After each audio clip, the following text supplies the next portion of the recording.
সুপ্রভাত বন্ধুরা, আমি সোমা তোমাদের সাথে চলে এলাম আরও একটি নতুন ব্লগ নিয়ে। আশা করি তোমরা সবাই ভালো আছো, আমিও তোমাদের ভালোবাসায় ভালো আছি। তো দেখো, আজকের আকাশটা তো অনেক সুন্দর, মেঘলা আকাশ ছিল। তো সকাল থেকে উঠে অফ ক্যামেরাতে ঘরদোর ঝাড় দিয়ে নিয়েছিলাম, আর তার সাথে থালা বাসনগুলোও ধুয়ে নিয়েছি। তো কাপড় জামা কাপড় চেঞ্জ করেও নিয়েছি, ব্রাশ করে। তো চলে এলাম, মেয়েদেরকে তো তুলে দিয়েছি, ওরা তো স্কুলে চলে গেছে। তারপর আমি চলে এলাম এই বিছানাটা ঠিক করে নিতে। তো বিছানার মশারি টশারিগুলো সব কিছু টাঙানো হয়েছিল, তো সে কারণের জন্য ওগুলো খুলে তুলে দিলাম। আর দেখো, অনেকে হয়তো ভাবো যে আমি মাদুরের মধ্যে ঘুমাচ্ছি, কেন মাদুরের মধ্যে ঘুমাচ্ছি, বেড কভার কি আমাদের নেই, অনেকে হয়তো ভাবছো।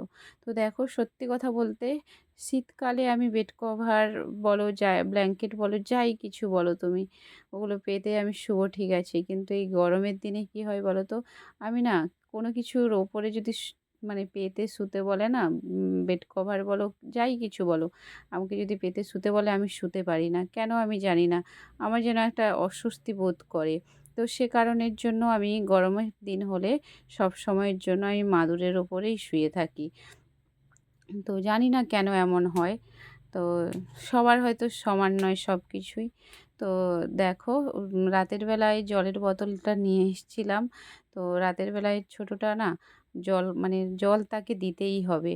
ও যখন বলবে যে জল খাবো রাতে, তো ওই টাইমে এনে দিতেই হবে। সে কারণের জন্য জলের বোতলটা আমাদের রাখতেই হয় বিছানার মধ্যে। তো আর দেখো, মাটির বাড়ি তো, মাটির বাড়ি যেমনই হোক না কেন, এটাই আমার কাছে স্বর্গ। তো এত পরিমাণ ধুলো পড়ে না, এত পরিমাণ ধুলো পড়ে, দেখে নিশ্চয়ই তোমরা বুঝতে পেরেছো যে কতটা পরিমাণ ওই নিচের দিকটাতে ধুলো ছিল। তো ওগুলো সব পুছে নিচ্ছি। তো ওগুলো তো সপ্তাহে একবার করে পুছি। তারপরেও দেখো, এত পরিমাণ ধুলো পড়ে, মানে ভালো লাগে না, বিরক্ত লাগে মাঝে মাঝে। আর ওই যে বললাম না, মাটি যত লেপি না কেন ওই মাথার দিকে ঠিক দেখো মাটি টাটি ছোড়াছুড়ি করে ওগুলো শেষ করে দেবে। তো আমাদের এখানে মাটি আসছে, ওই যে দেখো মেশিন টলিতে করে। তো তারপর চলে এলাম, মেয়েকে পড়তে বসালাম দুজনকেই। বড় ওইদিকে পড়ছে আর এখানে ছোট পড়ছে। তো সব কিছু লিখছে ঠিক, কিন্তু কি বলতো, এর গায়ে ওকে লাগিয়ে দিচ্ছে, ওর গায়ে যখনই একটু অন্যমনস্ক হবে না, তখনই মানে সব গুলিয়ে ফেলবে। লেখা লিখবে ঠিক, কিন্তু এর গায়ে ওকে চাপিয়ে দিচ্ছে, ওর গায়ে ওকে চাপিয়ে দিচ্ছে। সে কারণের জন্য আমি বারবার বিরক্ত হচ্ছি, বিরক্ত হয়ে মুছে দিচ্ছি যে ওটা ঠিক করে লেখো, ঠিক করে লেখো। তো বলে দিচ্ছি। তো ও শুধু বারবার কী করছে, এর গায়ের ওপর ওকে চাপিয়ে দিচ্ছে, ওর গায়ের ওপর ওকে চাপিয়ে দিচ্ছে। তো ও চাইছিল খাতাতে লিখতে। আমি বললাম, না, খাতাতে স্কুলের লেখাগুলো, হোমওয়ার্ক যেগুলো দেয় ওগুলো করবি, তো স্কুলে করবি। বাড়িতে হলে কি বলতো, বাড়িতে আমি স্লেটে লেখাই, কারণ যাতে ভালোভাবে লেখাটা প্র্যাকটিস হয়, সে কারণের জন্যই। তো বাচ্চা তো বোঝে না। আর ও পড়তে বসুক, ঘুমাক, যেখানেই যাই করুক না কেন, জলের বোতল সঙ্গে রাখতে হবে। কোথাও যদি যায়ও, ওর জন্য জলের বোতল আমাকে সঙ্গে রাখতেই হবে। দেখো, বিছানায় শুয়েছিলাম রাতে, তার জন্যও জলের বোতল ছিল। এখন সকালবেলায় পড়তে বসিয়েছি, তার জন্যও জলের বোতল রয়েছে। তো জলের বোতল ছাড়বে না, সব ছাড়বে, কিন্তু জলের বোতল যেন সঙ্গে থাকে। আর একটু বাদে বাদেই জল খেতে চাইবে। আর বড় ওইদিকে পড়ছে, আর একে এদিকে আমি পড়িয়ে নিচ্ছি। তো পড়তে পড়তে দুজনে না মাঝে মাঝে বদমাশি করে। তো আজকে দেখলাম যে আমার ভয় করছে না, দেখো ক্যামেরার দিকে তাকিয়ে লেখাটা দেখাতে চাইছে, এ কারণে আমি বলছি, না, দেখানোর দরকার নেই, তুমি পড়ো, লেখো। তো তারপর চাইছিল, দেখালো, আর তারপরে এই যে ডেকে নিচ্ছে, সব লেখাগুলো লেখার পরে ডেকে নিচ্ছে। তো ওগুলো ঠিক আছে, কোনো অসুবিধা নেই। আর আজকে না আমি ভেবেছি একটু ঘরটা লেপবো, দেখো গোবর মাটি দিয়ে।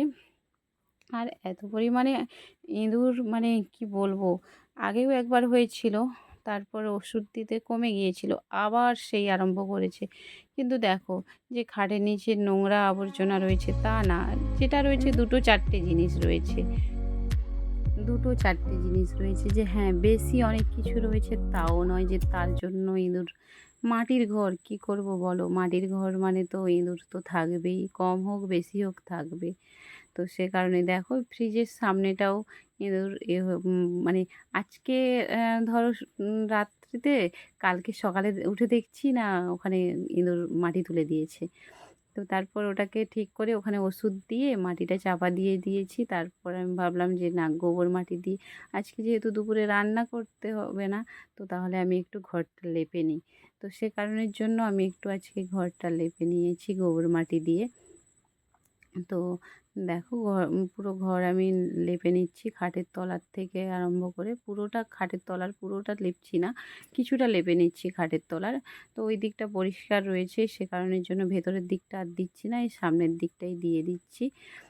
তো উম, মানে এত পরিমাণ গরম, মেঘ উঠেছে বাইরে, তোমাদেরকে তো ওয়েদারটা দেখালাম, ওটা ভোরবেলার ওয়েদার। তো তারপরেও এত পরিমাণ গরম কি আর বলবো, মানে প্রচুর পরিমাণে গরম লাগছে। ভাবলাম ফ্যান ছাড়বো, ফ্যান ছাড়লে আবার কি বলো তো, তখন জল দিলে না শুকিয়ে যাবে আর এদিকে ফ্যানের বাতাসে। তো সে কারণের জন্য ফ্যানটা ছাড়ছি না। মানে ওটাকে গোবর মাটিটাকে লেপে নিয়ে নাতা দেওয়ার পর আমি ফ্যানটা ছেড়ে দেবো যাতে তাড়াতাড়ি শুকিয়ে যায়। সে কারণের জন্যই তো ফ্যান ছাড়ছি না এই মুহূর্তে। আর পুরো ঘর লেপলে না এত সুন্দর দেখতে লাগে। তো সপ্তাহে তো একবার করে লেপে দেই ঘর, যতই যাই অসুবিধা হোক না কেন, যাই হোক না কেন, ইচ্ছে নাও করলে সপ্তাহে একবার করে আমি গোটা ঘর লেপি। তো দেখতেও ভালো লাগবে, সে কারণে এই মুহূর্তেও লেপে নিচ্ছি পুরো ঘর। আজকে যেহেতু রান্নার কোনো চাপ নেই, রান্না নেই, সে কারণের জন্যই আমি পুরো ঘরটাকে লেপে নিচ্ছি। যেহেতু কাজ নেই, তো এটা করে নিই আজকে। তো সেই কারণের জন্যই তো দেখো আমি পুরো ঘরটাকে লেপে নিচ্ছি। হয়তো তোমাদের মতো পারি না, তো যতটুকু পারি চেষ্টা করছি লেপতে। তো আমি সত্যি কথা বলতে আগে তো কিছুই কাজ জানতাম না না, তো সে কারণের জন্য হয়তো তোমাদের মতো পারছি না, যতটা পারছি চেষ্টা করছি। মাটির ঘর লেপতে আমার অনেক কষ্ট হয়, কিন্তু কী করব, কিছু করার নেই, সময়ের সাথে তাল মিলিয়ে নিতে হয়। যখন বিয়ের আগে একরকম মেয়েরা, আর বিয়ের পর আরেক রকম যখন সংসারে চলে আসে।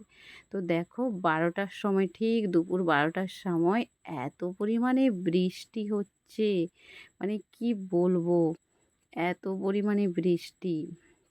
দেখো তোমাদের তো দেখাচ্ছি, মেঘ মেঘ দেখাচ্ছিলাম। তো তার আগে এই কাপড়গুলো ধুয়ে নিয়েছিলাম, কাপড়, বালিশের ওয়ার, এগুলো সব মানে লেপে নেওয়ার পর আমি এগুলো ধুয়ে মিলে দিয়েছিলাম।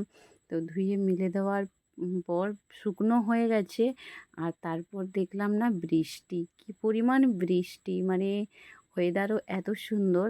আর বৃষ্টিটা পুরো 3টে পর্যন্ত একটানা, সেই 12টার থেকে যা আরম্ভ হয়েছে, মানে প্রচুর পরিমাণে সেই কন্টিনিউ হতেই আছে। আর তারপর আমি এগুলো সব খাটের ওপর রেখে দিয়েছিলাম, কাপড়গুলো পাট করে নিলাম, আর বালিশের ওয়ার টোয়ারগুলো ধুয়ে নিয়েছিলাম, বালিশের ওয়ারগুলো লাগিয়ে নিচ্ছি। আর দেখো আমি না নতুন ওয়ার লাগাই না, সত্যি কথা বলতে সবটাই রয়েছে, নতুন ওয়ার লাগাই না এ কারণের জন্য, ছোটোটা এতটাই দুষ্টু, মানে যখন মনে করবে বালিশগুলোকে টেনে নিয়ে গিয়ে মাটির মধ্যে নামিয়ে দেবে। আর কোনো কোনো সময় হয়তো মাটিতেই বালিশ নিয়ে শুয়ে পড়বে, মানে এত দুষ্টুমি করে বলে বোঝাতে পারবো না। মানে মাঝে মাঝে বিরক্ত এসে যায় যে আর পারছি না আমি। মাটিতে বালিশ নিয়ে ওরকম শুয়ে পড়বে। আর দেখো মাটির বাড়ি মানে ওগুলো তো ধুলো তো হবেই, নোংরা, সবসময়ের জন্য ধুলো উড়ছে। তো কী করব, কিছু করার নেই, সে কারণের জন্য নতুনগুলো আমি লাগাই না, এই পুরনোগুলোই আমি ইউজ করছি। আর ব্ল্যাঙ্কেটটাও একটু রোদে দিয়ে দিয়েছিলাম। ব্ল্যাঙ্কেট কী বলো তো, এই ভোরবেলার টাইমটার দিকে মাঝে মাঝে না যখন ঠান্ডা লাগে তখন একটু গায়ের মধ্যে নিয়ে নিই, সে কারণের জন্য ব্ল্যাঙ্কেটটা সব সময় আমার কাছে থাকে। তো যখন গরম বেশি হয় তখন গায়ে নিই না, তো ঠান্ডা ভাব যখন থাকে তখন গায়ের মধ্যে একটু নিয়ে নিই, সেই কারণের জন্যই ব্ল্যাঙ্কেটটা রেখেছি। তো ব্ল্যাঙ্কেটটাও পাট করে নিচ্ছি, ওটাও একটু রোদে দিয়ে দিয়েছিলাম।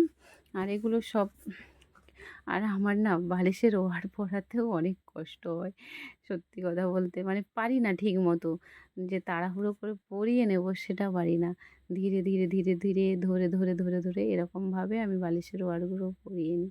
তো দেখো সবগুলো পরিয়ে নিলাম। কী বলো তো আগে যদি এগুলো জানতাম তাহলে তো কোনো মনেই হতো না। তো কী করব? কিছু করার নেই। সময়ের বললাম না, সময়ের সাথে তাল মেলাতে হয়। যখন যেমন তখন এর সাথে তোমাকে তো তাল মিলিয়ে নিতেই হবে।